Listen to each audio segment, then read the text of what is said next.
अरे नालायक, क्या तेरे सर में मारूंगी ये फावड़ा नालायक। तुम साले लोगों का झूठ बोलने का रिवाज होता है क्या? ऐसे थोड़ी होता है, पत्थर बेचकर कोई अमीर थोड़ी बन सकता है।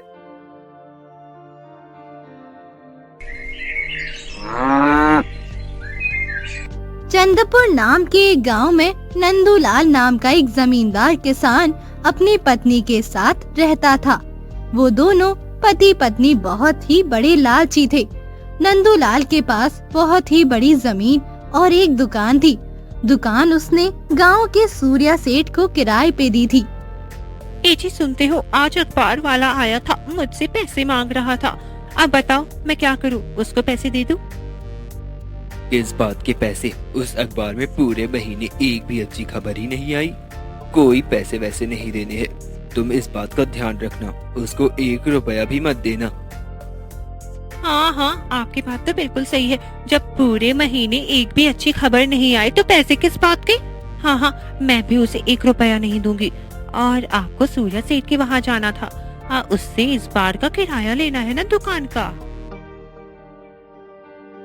अरे हाँ, वो तो मैं भूल ही गया। चलो मैं जल्दी से जाता हूँ और दुकान का किराया लेकर आता हूँ।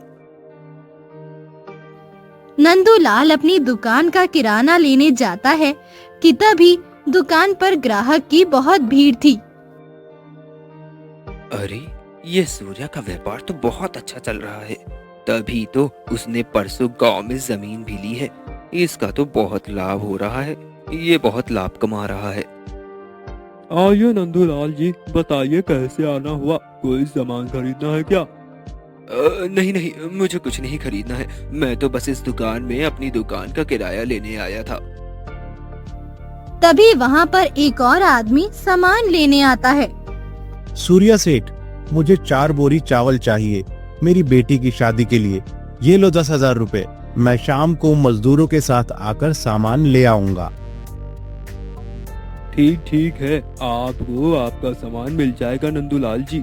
ये लीजिए, आपका किराया पूरे 2,000 रुपए है। चलो इस बार तो 2000 में चल जाएगा, लेकिन अगली बार से 500 रुपए बढ़ा रहा हूँ मैं। अरे, ऐसे अचानक से रुपए पैसे क्यों बढ़ा दिए नंदूलाल जी? क्या मैं ये जान सकता हूँ? अरे नहीं नहीं, ऐसी कोई बात नहीं है, लेकिन महंगाई भी इतनी बढ़ गई है। अब क्या करूं, इसीलिए पैसे रुपए थोड़ा बढ़ाना भी तो चाहिए, इसीलिए इसको बढ़ाया है। कोई बात नहीं सेठ जी, मुझे कोई आपत्ति नहीं है।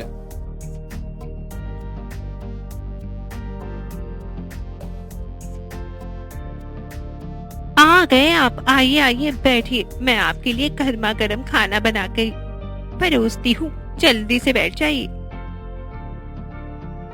अरे नहीं नहीं, मेरा खाना खाने का बिल्कुल भी मन नहीं कर रहा है। सूर्य का व्यापार देखा था, बहुत ही अच्छा चल रहा है उसका व्यापार। क्या इतना अच्छा व्यापार चल रहा है उस सूर्या का? वो हमारी नजर के सामने ऐसे ही 10,000 का व्यापार कर लेता है और हमें हमें सिर्फ 2,000 देता है। ये कहाँ का अन्याय हुआ? मैं तो कहती हूँ आप भी एक व्यापार शुरू कर लीजिए, ऐसे ही हमें भी बहुत सारा लाभ होगा। हाँ हाँ, मैं भी यही सोच रहा था कि जल्दी से अपना भी व्यापार शुरू करता हूँ। उसकी दुकान के बगल में अपनी दुकान भी चालू कर देता हूँ, फिर मेरा व्यापार भी चलेगा।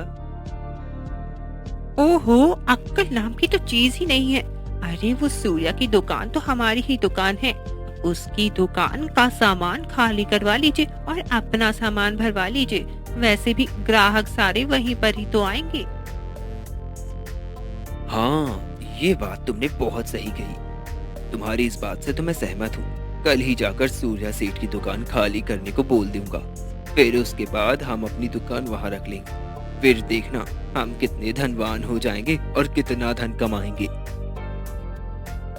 दूसरे दिन सुबह नंदूलाल सूर्या के पास जाता है।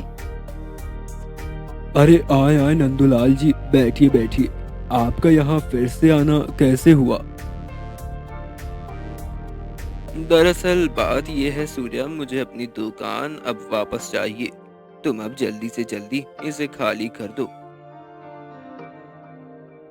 देखिए ये तो गलत है ना सेठ जी, हमारी बात तो 3 साल के लिए हुई थी ना। वो जो भी हो सूर्या, पर इस दुकान में तो मेरा हक है। अरे अरे, मैं नहीं जानता, वो कुछ भी हो, पर मेरी दुकान खाली कर देना, तुम समझे कि नहीं? ठीक है, जैसा आप कहे, दुकान के मालिक तो आप हैं, आपके ही पास सारे अधिकार हैं, जैसा आप कहे।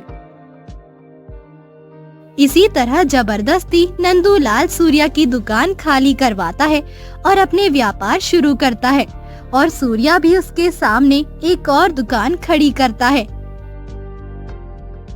आपने दुकान तो शुरू कर दी, लेकिन हमारी जमीन का क्या होगा?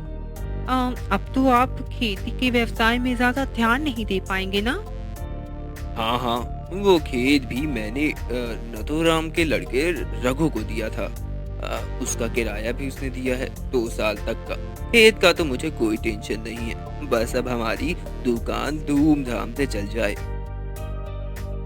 दुकान तो हमारी बहुत चलेगी, क्योंकि वहाँ पर सूर्या की दुकान भी तो बहुत चलती थी।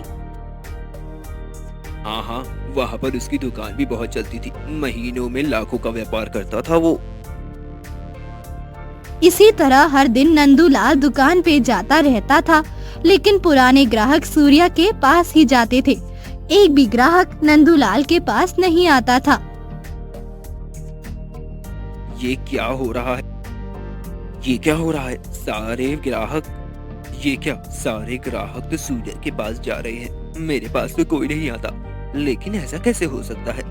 मैं जब भी यहाँ आता था तो सारे लोग तो यहीं आते थे, ऐसा कैसे हो सकता है? देखो तो कितने मजे से व्यापार कर रहा है और मैं यहाँ बैठकर मक्खी मार रहा हूँ। नंदूलाल का व्यापार चल ही नहीं रहा था और सूर्या का व्यापार पहले ही जैसे ही चल रहा था। अरे हमारा व्यापार ही नहीं चल रहा है, उस सूर्या का व्यापार तो अभी भी वैसे का वैसे ही चल रहा है। तुमसे एक काम सही से नहीं होता। मैंने क्या क्या सपने देखे थे कि अपनी दुकान डालकर हम अपना व्यवसाय करेंगे और बहुत सारा धन कमाएंगे। वो जो भी हो, लेकिन अब मुझे अपनी दुकान का व्यापार बंद कर अपने पास वाली जमीन में अपनी खेती करनी है। हाँ, खेती कैसे करोगे तुम? वो जमीन तो उस रघु के पास है।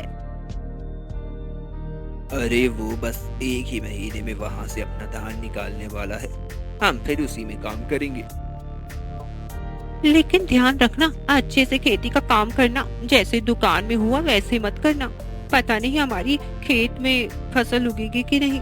दुकान से अच्छा खासा 2000 रुपए हर महीने का किराया आ रहा था, अब वो भी बंद हो गया। अगले दिन नंदूलाल अपने खेत पे रघु के पास जाता है।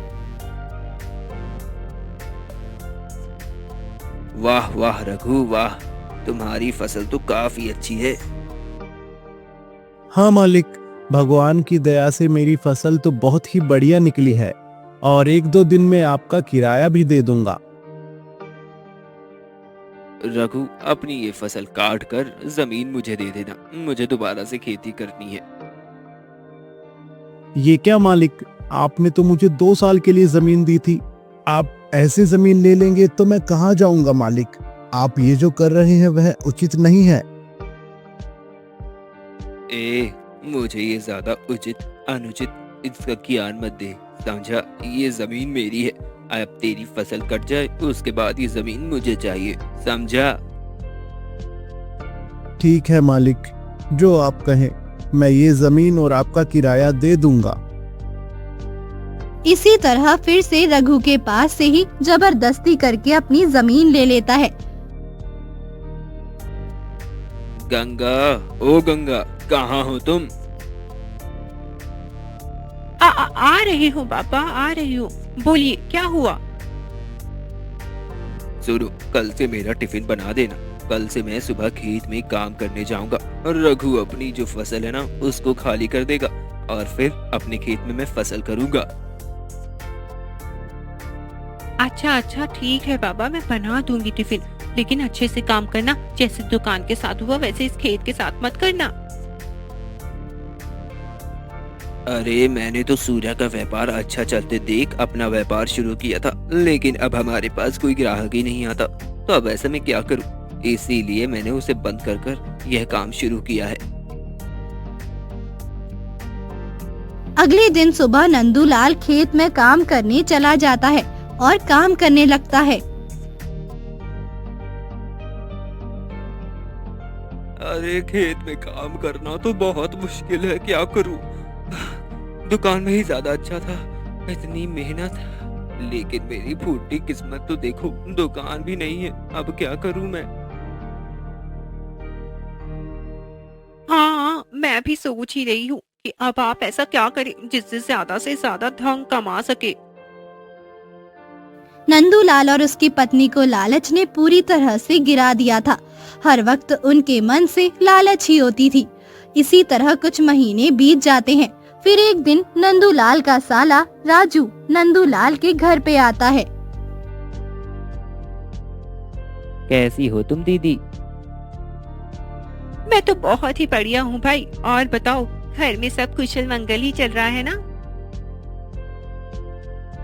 हाँ हाँ, घर में सब कुशल मंगल है। तुम ये बताओ कि जीजा जी कहाँ हैं? कहीं तुमने उन्हें घर से तो नहीं निकाल दिया? अरे नहीं नहीं, ऐसी बात नहीं है, वो तो खेत में गए हैं। ये लो, आ गए तुम्हारे जीजा जी। जीजा जी कैसे हो आप? मैंने सुना है आपने दुकान में व्यापार शुरू किया है, तो मैंने सोचा चलो एक बार जीजा जी का व्यापार देखने चला जाए। क्या देखेगा तू जीजा जी के व्यापार में? सब लूट चुका है, उनका व्यापार तो बंद पड़ा है। ओहो, ऐसा है क्या? मुझे पता नहीं था। वैसे जीजा जी, हमारे गांव में वो मोहन है ना, पता है वो रातों रात लखपति बन गया। क्या वो रोहन का बहुत अच्छा व्यापार चल रहा है? वो रातों रात लखपति बन गया? ऐसा भी क्या कर रहा है वो जो रातों रात वो लखपति बन जुआ? अरे जीजा जी, आप भी ना, अरे व्यापार से थोड़ी बना है वो लखपति। मैं बताता हूँ क्या हुआ है। उन्होंने अपने खेत में कुआं खोदा, तो उसमें खोदते समय उनको एक चमकीला पत्थर मिला। जब उसे निकाला तो वो एक बेशकीमती पत्थर था, जिसे बेचकर वो रातों रात लखपति बन गए। तुम साले लोगों का झूठ बोलने का रिवाज होता है क्या? ऐसे थोड़ी होता है, पत्थर बेचकर कोई अमीर थोड़ी बन सकता है। अरे चलो ठीक है, आप ना मानो, पर चलो मैं आपको दिखा देता हूँ कि कैसे वो लोग पत्थर बेच बेच कर लखपति बनते जा रहे हैं। वैसे कितना होता है एक पत्थर का भाव? एक पत्थर कम से कम 4 से 5 हजार रुपए का बिकता है। मैं तो सोच रहा हूँ कि वहाँ पर एक जमीन खाली पड़ी है जो बिक रही है। मैं सोच रहा हूँ मैं वो जमीन खरीद लूँ और मैं भी अमीर बन जाऊंगा। अगर वहाँ पर जमीन बिक रही है तो मैं भी एक जमीन लेना चाहता हूँ।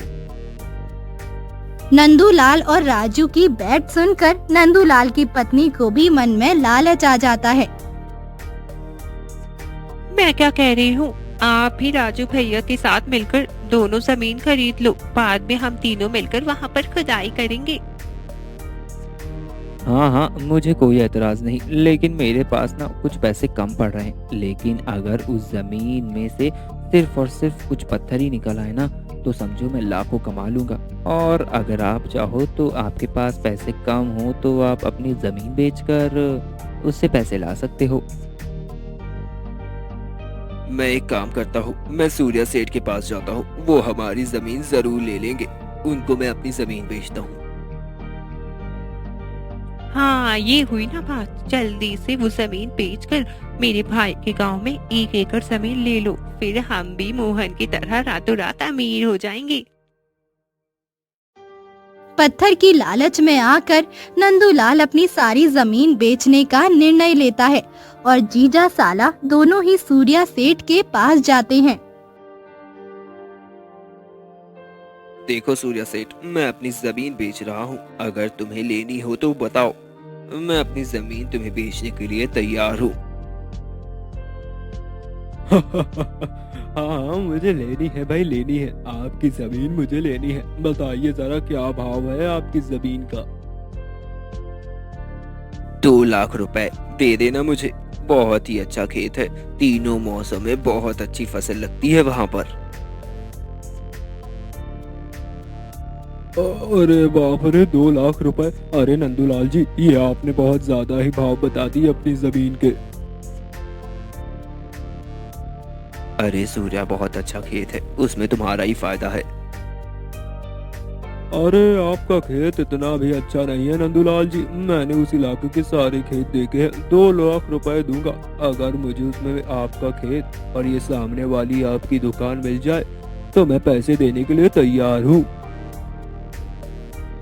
लेकिन तुम्हारे पास तो ये दुकान है एक, और एक लेने की क्या जरूरत है? ऐसा भी क्या है जो तुम्हें एक और दुकान की जरूरत है?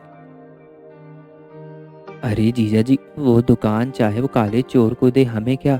हमें तो 2 लाख रुपए लगाकर जमीन लेनी है और फिर हम लोग 20-25 हजार रुपए कमाएंगे। हाँ राजू, ये बात तुम्हारी बिल्कुल सही है। सूर्या सेठ को मैं जमीन के साथ साथ अपनी दुकान भी दे देता हूँ 2 लाख रुपए में। हाँ ठीक है, मुझे आपका ये सौदा मंजूर है। मैं आपको 2 लाख रुपए में ये दोनों चीजें खरीद लेता हूँ। हाँ ठीक है, पर मुझे ये बता, तू पैसे कब देगा? हमें पैसों की सख्त जरूरत है, वो भी जल्दी से जल्दी। अभी तो मेरे पास पैसे नहीं है, आप कल सुबह आ जाना, मैं आपको 2 लाख रुपए दे दूंगा। इसी तरह लालच में आकर नंदूलाल ने अपनी जमीन और दुकान दोनों ही बेच देता है। अगले दिन सुबह नंदूलाल और राजू सूर्या के पास पैसे लेने जाते हैं। सूर्या सेठ, मुझे मेरे पैसे दे दो, मुझे बहुत जल्दी है। ये लीजिए, आपके 2 लाख रुपए इस पोटली में है। आज से ये दुकान और ये जमीन मेरी, सही कहा ना?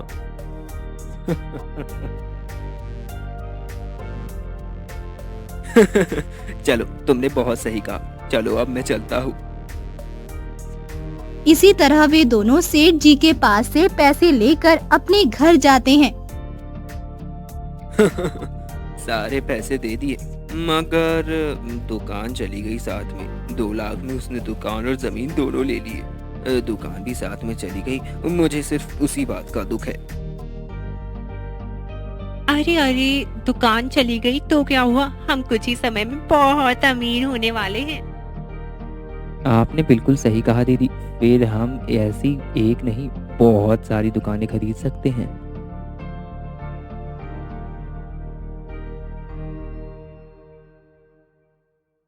देखो, इस खेत में हम ही तीनों करेंगे खुदाई, वरना अगर हम किसी को बुलाएंगे और कोई मजदूर इसकी खुदाई करेगा तो हो सकता है वो हमारे कीमती पत्थर चुरा ले। हाँ, हम तीनों ही खुदाई करने में लग जाएंगे। चलो अब शुरू करते हैं। ऐसे ही वे तीनों लगातार कई दिनों तक खोदते हैं। अरे राजू, देखो कितना सारा जमीन खोद दिया, लेकिन अभी तक कुछ भी नहीं निकला है। अरे जीजा जी, ऐसे थोड़ी होता है, कुछ दिन इंतजार करो। थोड़े दिन और खोदते हैं, शायद कुछ न कुछ निकल ही आए, शायद कोई पत्थर आ जाए। चलिए खोदते हैं कुछ दिन और। हाँ तो चलो, फिर से हम लोग खोदना शुरू कर देते हैं। ऐसे ही वे तीनों लगातार कई दिनों तक खोदते हैं। अरे राजू, कुछ भी नहीं निकला। हमने बाकी खेत वालों से ज्यादा खोदा है, पर अभी तक हमारे पास कोई भी पत्थर नहीं आया, कुछ भी नहीं निकला इससे। हाँ जीजा जी, सिर्फ मोहन के खेत में ही सारे पत्थर हैं और किसी के खेत में एक भी पत्थर नहीं निकल रहा। अरे नालायक, क्या तेरे सर में मारूंगी ये फावड़ा नालायक। लेकिन जीजा जी, आप इतना गुस्सा क्यों हो रहे हो? अरे निकम्मे, तेरी बातों में आकर मैंने अपनी जमीन और पूरी की पूरी दुकान बेच दी और इस सड़े से खेत में आ गया। अब मैं क्या करूं इस खेत का? इस खेत में भी सारी जगह गड्ढे हो गए हैं। अब मैं क्या करूं इस खेत का, बता। लेकिन जीजा जी, अब उसमें मैं क्या कर सकता हूँ? मन तो करता है तुझे भी इसी गड्ढों में लाकर तुझे दफन कर दूं। नंदूलाल लालच में आकर पैसों और सारी धन संपत्ति भी खो देता है। इसी बात से उसे बहुत ही ज्यादा पछतावा होता है। बाद में नंदूलाल अपने गांव आकर सूर्या सेठ के खेत में मजदूरी करता है और अपना जीवन व्यतीत करता है।